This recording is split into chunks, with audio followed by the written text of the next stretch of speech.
வணக்கம் மக்களை, சற்றுமுன் கிடைத்த தகவல் ஒன்றை பார்க்க போகிறோம். கருத்து கணிப்பு வெளியானது, திடீர் தகவல்.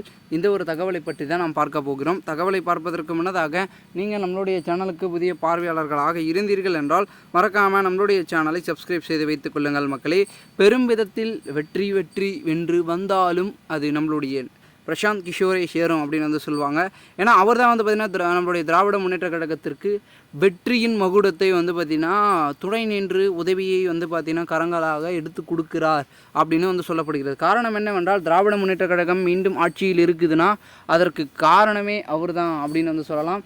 ஏனென்றால் ஒட்டுமொத்தமாகவே இருக்கக்கூடிய நம்மளுடைய முக்கிய அங்கமாகவே கருதக்கூடிய அண்ணன் பார்த்திங்கன்னா அண்ணாமலையாக இருக்கட்டும், பெரும் விதத்தில் இருக்கக்கூடிய நம்மளுடைய எடப்பாடி, அதன் பிறகு நம்மளுடைய நாம் தமிழர் கட்சியின் ஒருங்கிணைப்பாளர் சீமான், இவங்களுக்கெல்லாம் எல்லாருக்குமே தெரியும் அவர் தான். ஏன்னா பார்த்திங்கன்னா இவங்கெல்லாம் யூஸ் பண்ணாத ஸ்ட்ராட்டஜியை, அரசியல் ஸ்ட்ராட்டஜியை அவர் பார்த்திங்கன்னா நம்மளுடைய முக்கிய அங்கமாக இருக்கக்கூடிய பார்த்திங்கன்னா திமுகவுக்கு யூஸ் பண்ணிகிட்ருக்காரு. அதனால தான் அவங்க பெரும்பான்மையான ஒரு டிசைனான பார்த்திங்கன்னா ஒரு அரசியல் கட்டமைச்சு நம்மளுடைய முக்கியமாக இருக்கக்கூடிய இந்த ஒரு எம்பி எலெக்ஷனில் செஞ்சுட்டு வராங்க.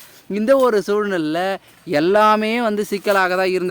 மேலும் இந்த ஒரு சமயத்தில் இதை எல்லாத்தையுமே மாற்றிட்டு ஒரு புதுசாக பார்த்திங்கன்னா வரணும்னா அது திராவிட முன்னேற்ற கழகம் மீண்டும் கருணாநிதியே இருந்தாலும் வாய்ப்பில்லை ராஜா அப்படின்ற மாதிரி தான் பொதுமக்கள் சொல்லிடுவாங்க. ஏன்னா இந்த ஆட்சி அந்த அளவிற்கு வெறுக்கும் ஒரு சூழலுக்கு தள்ளப்பட்டு விட்டார்கள் நம்மளுடைய முக்கிய அங்கமாக இருக்கக்கூடிய திராவிட முன்னேற்ற கழகத்தின் முக்கிய புள்ளிகள். அதனால் பெருமிதத்தில் மக்கள் என்ன தான் பார்த்திங்கன்னா ஒரு எதிர்பார்ப்பில் இருந்தாலும் அடுத்தடுத்து நடக்கக்கூடிய விஷயங்கள் எல்லாமே பார்த்திங்கன்னா மிகுந்த ஒரு எதிர்பார்ப்பை ஏற்படுத்தி இருக்கிறது. மேலும் இந்த ஒரு தகவலை தாண்டி அடுத்து நடக்கக்கூடிய இந்த ஒரு 2024 தேர்தலையாச்சும் மெஜாரிட்டியை நம்மளுடைய திமுக படைக்குமா, பிரசாந்த் கிஷோர் இல்லாமல் தனித்துவமா அப்படின்னு கேட்டிங்கன்னா அதற்கும் வாய்ப்பு குறைவாக இருக்குது. பொறுத்திருந்து பார்க்கலாம் என்ன நடக்கிறது என்பதனை.